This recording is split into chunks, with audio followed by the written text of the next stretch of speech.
Welcome back, ladies and gents. Today we are going to be talking about probably one of the most impactful cryptocurrencies there is when it comes to underpinning the digital revolution that is distributed ledger technology. Of course, I'm referring to Chainlink and its Link token. Now, Chainlink doesn't get anywhere near as much coverage as it deserves. And the truth of the matter is because it's not as popular. It doesn't get as many views. It doesn't get as many clicks.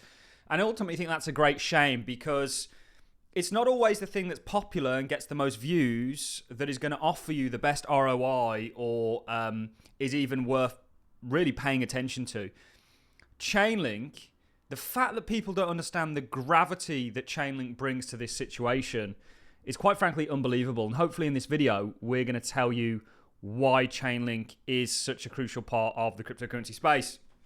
We're going to be looking at a clip, or two clips actually, from Sergey Nazarov, who is essentially the sort of co-founder of Chainlink, talking about the evolution that comes around every 30 years or so in regards to banking and how actually Chainlink is the next step for banking broadly. And we know that Chainlink are already working with Swift, which have over 11,000 banks under them, DTCC, which is the largest clearing agent in the world, Euroclear, which is the largest one in Europe, and most of the major financial institutions around the world. Yet, this project gets nowhere near the kind of hype that we see elsewhere, and I think that's a damn shame. Before we dive into all of this, what I want to do is just talk about Chainlink's price. I think this is a great looking chart. How we look at the markets is through the lens of four phases. You have a base, you have an uptrend, you have a top, and you have a downtrend. And markets will rinse and repeat in this kind of a fashion. Sometimes they'll be more obvious to spot. Sometimes they'll be less obvious to spot. But when it comes to Chainlink, this is what we would look at as a very clear phase two. You've broken out of your phase one base, you've retested it, and then you've seen continuation. So you broke out on volume, showing conviction behind the move. The retest was on declining volume, and then the surge in volume happened all around the support area. This is a very clear phase two, and I actually think you're potentially looking at the best year for Chainlink that it's probably ever had with the digital revolution that is coming in 2025. 2025 is going to be the year you're going to see the realization that distributed ledgers are far more than Bitcoin. And actually, you're going to see a merging in the usage of distributed ledgers in the traditional financial system. They've been getting ready for this for years. Chainlink and Swift is not a new partnership. It's one that's been probably going on for longer than most people have been in the cryptocurrency space. And just to sort of reiterate that point in regards to what phase Chainlink is in, we were looking at the exact same thing that we're looking at Chainlink today for the S&P back in 2023, breakout, retest, continuation.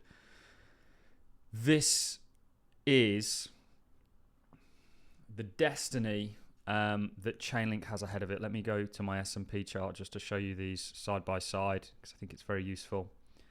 You can see this is essentially what I'm looking at and trying to highlight here for you. You've got this to come for Chainlink. It's going to be a great time. You've got new all-time highs, plus, in my opinion.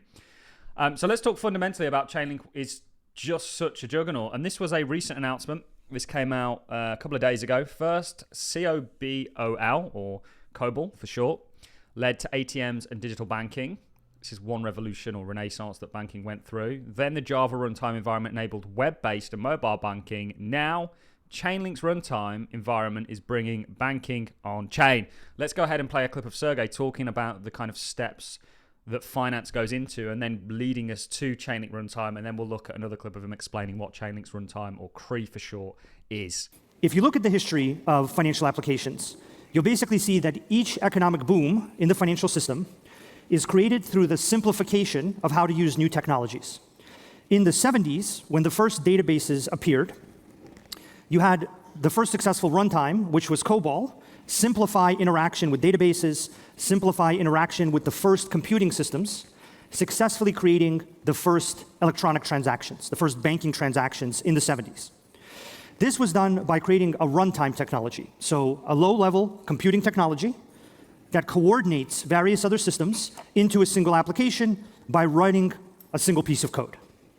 That is what created the big economic boom from computing in the financial industry. It was COBOL and the COBOL runtime.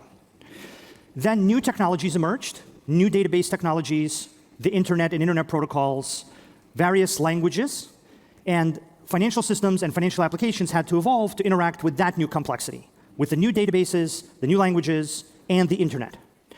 The Java Runtime environment, the JRE, is what simplified that in the 90s. By simplifying that in the 90s, it gave rise to web application and online banking, just like COBOL gave rise to ATMs and in-person banking. So if you've ever used an ATM, or you've ever gone into a bank and spoken to a teller, at some point you were a user of COBOL code. And if you've ever done online banking or used a web-based payment system, at some point you were interacting with the Java Runtime environment. This is the simple truth of the fundamental technologies that defined how the world worked for 20, 30 years. And this is actually the opportunity we have in front of us as all of the world's value migrates into this new blockchain format across hundreds of different chains and across thousands of different Oracle networks. The opportunity really comes along every 20 to 30 years, and it's about unifying all these separate systems into a single application and allowing developers and people building those financial applications not to do that in years or months, but in days and eventually hours. And even if we provide all the best services, all the best data services, all the best identity services, all the best connectivity services, that won't be enough. It'll be very good, and it's what's taken DeFi from sub 100 million to over 200 billion. It's already created its own little mini economic boom in the Web3 world, so we know that that works. The next challenge is how to make a much bigger boom by allowing developers to build applications that are very advanced, very quickly. That is the history of runtime environments and the history of how they have affected the financial system. That was an important clip to play because it talks broadly about the kind of technologies that have impacted the banking sector and changed it to what it is today and how we all interact with it on our mobiles, et cetera, et cetera. What Chainlink is doing with CRE, with a combination of other protocols that will become standards in the cryptocurrency space, like CCIP, like their Oracle solution, like their API fit, et cetera, et cetera. They're even doing data streaming and all these amazing things now. But Chainlink is the next step in the banking puzzle. You know, you've only got to listen to Larry Fink, largest asset manager, and they're all talking about how the next evolution of markets is tokenization. That needs to be done in a kind of compliant, structured, standardized protocol way. And Chainlink is that, in my opinion. I mean, I truly do believe that, which is why it just amazes me how non-bullish people are on what is just simply an amazing cryptocurrency project. Let's now listen to Sergey talking about what CRE is, and then we'll conclude the video. This is why we're announcing that we are making the Chainlink Runtime environment. The Chainlink Runtime environment, the CRE, seeks to play the same role that COBOL and JRE played in the previous big financial booms of the 70s and of the 90s. Just like COBOL coordinated the very first databases into the first core banking transactions, and JRE converted modern database technologies and the internet into the first online banking transactions, the CRE, the Chainlink Runtime environment, is what is built to coordinate the different blockchain technologies, Oracle networks, and smart contracts into a single unified application. This is the thing that we think is missing from all of our interactions with the largest infrastructures, banks, asset managers. And this is historically what has enabled them to build advanced applications. A single environment where they can go in, use their existing data, their existing systems, together with the new technology. In the past, that was basic databases, and then web databases. Now it's blockchains and smart contracts. And nobody is in a better position to simplify that problem. Because to simplify that problem, you both need to provide the services that the smart contracts need, which we obviously do better than any other system in the entire industry and really ever in history so far. And what we've realized from all of our work with these large institutions is that their model of consuming new technology is to have it simplified for them through a runtime environment, through a single computational environment where they can put code to coordinate all of the different systems into a single application. This is how it's worked for 50, 60 years. This is simply the pattern that they want. And if we provide this pattern and the environment to do it together with the services that they need to build the applications, then I genuinely believe that not only will we enable this next economic boom, but we will be at the very epicenter of it. So let's see how this works.